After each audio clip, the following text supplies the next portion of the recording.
So, I decided to create this video as a little bit of a departure from my usual content and from the content that I had planned for us right now as we get ready for the new year, which I often joke is my high holiday as a life coach who focuses on living your extraordinary life, but it really feels like this is the video that I need to be releasing right now. So I want to share with you 7 things you can do to support yourself when it feels like things are really hard. And I know they are for a lot of us right now in the US here in particular. And so I actually created a little list, and I want to do this video a little differently than normal. I'm going to do it in one take, and I'm just going to chat with you about these things. And I want to encourage you to pick 1 or 2 of these and really apply them to your own life. If you are struggling right now, these can help with that, especially when you feel like you aren't in control of things and it can be really scary and the things that are happening might feel really out of control. And so we're going to have a little tea chat. I've got my chamomile, nice calming tea to help with all of this. So if you're ready, let's get into today's topic.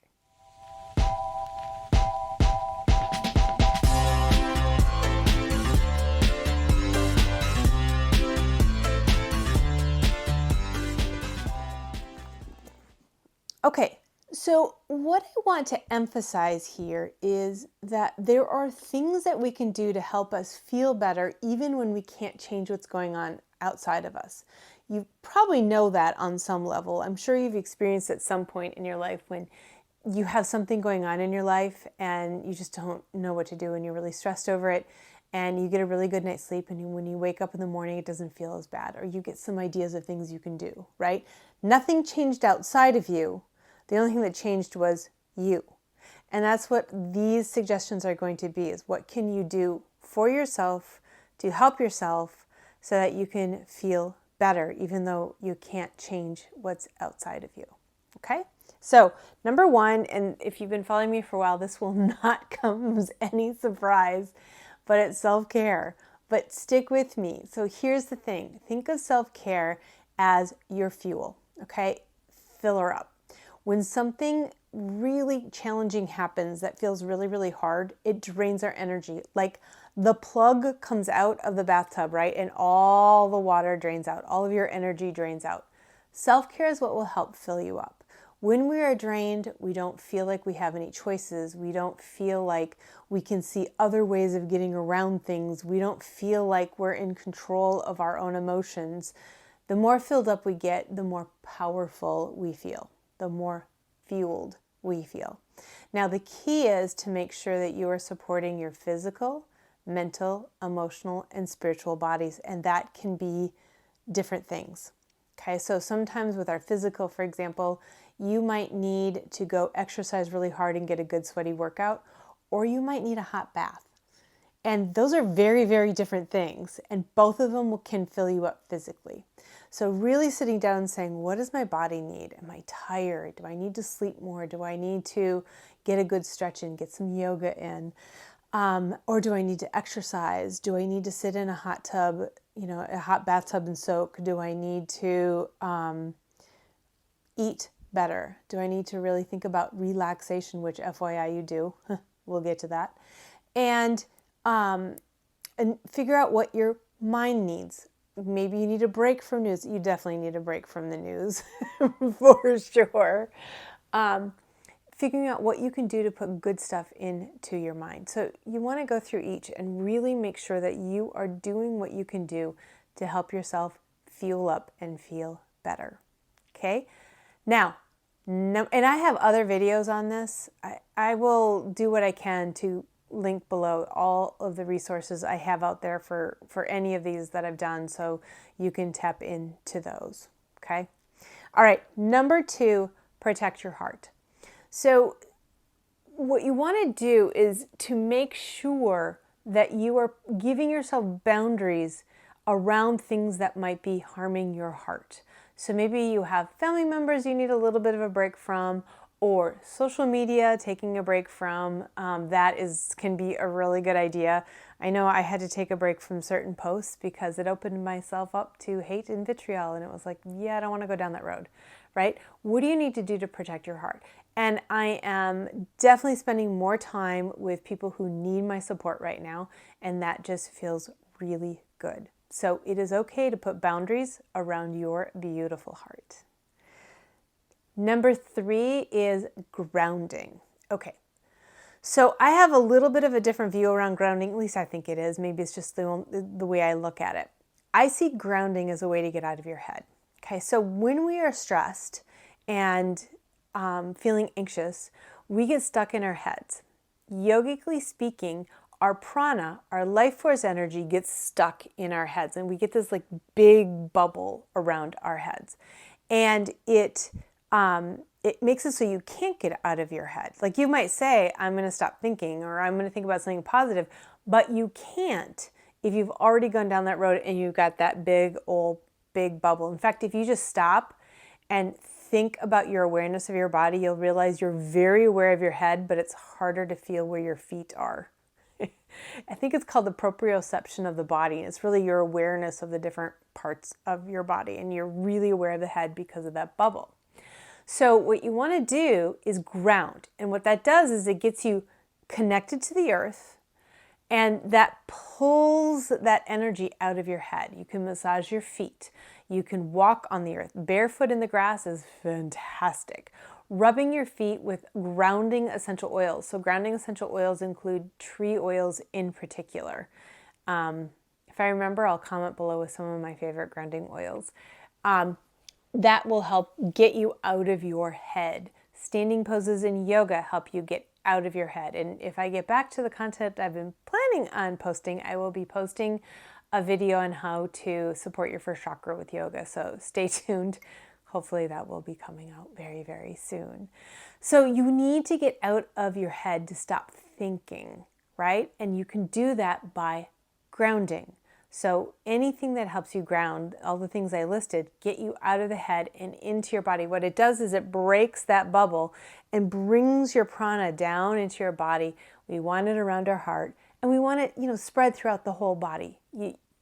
So you have like an even flow, if you will, of your pranic energy. And it really will help you relax. When you're stuck in your head, you can't relax. That is your nervous system fried, right? So we want to get it into the body, and then you can relax. All right. Number 4 is relax. Specifically work on your vagus nerve. Now I have a vagus nerve video, theoretically, coming out very, very soon. And that will help, but there's a lot on YouTube. Just Google it, vagus nerve exercises. Your vagus nerve stimulates your parasympathetic nervous system, which is your relaxation response. So working your vagus nerve helps you relax, and it's super easy to do. I actually have a video or two here that is a yoga practice for calm that also stimulates the vagus nerve. So you might want to check that out. It's just a really easy way to help yourself feel better. But also other relaxation techniques. Doing feet up the wall, one of my very favorite yoga poses that helps you relax. Deep breathing, very powerful. Meditation can be, but realize that if you are stuck in your head already, if you're thinking, then stopping to not think is really hard to do. So and I tend to, if I'm already thinking in a negative space when I sit to meditate, it just gets worse. So pay attention to that for yourself. If that's the case for you, walking in nature is often a really good substitute. So that can definitely help. Number 5, practice gratitude. This is so powerful for changing your point of view. When you're focused on the negative, focused on the challenge, focused on what's hard, it's just going to get harder, right? So instead, it's not sticking your head in the sand, it's focusing on what is going well in your life at the time. You'll feel a shift in your heart. And here's the thing. When you feel that shift so that you start to feel a little better, it uplifts you, it raises your vibration. You're also going to get better perspective on the situation. You're going to see more options of things that you can do, actions you can take. So it's very powerful and empowering to step into a state of gratitude. Now, the key I talk about all the time is you can't just think, oh yeah, I'm grateful for. It can't be up here. It has to be here. And that means feeling your gratitude. Let it become visceral, part of your body. Like when you can feel your heart swell and you just feel your body start to almost lift, right? And it is that upliftment. So bring it into your body. When you feel grateful for your home or your family or your friends, feel it in your heart. Feel that experience of the gratitude. That's what's important. And then it's going to help you feel better everywhere, really. Number 6, don't forget about your dreams. It can get so easy to get mired down in the muck of whatever is challenging you. And you might need to take a break from what it is that you want to create in your life, but don't let it go for too long, because that's what makes you feel good and makes you feel like your life is moving forward. Often a big challenge in life makes you start to feel stuck. We don't want to feel stuck now. We want to feel like we are moving forward with something. And that's your dream, okay? Your dream is going to make you feel good and feel like it's possible to move forward. So stay tuned. I've got some content for you because we are going to embrace this new year. Damn it. Okay, finally, number 7 is find what you can do.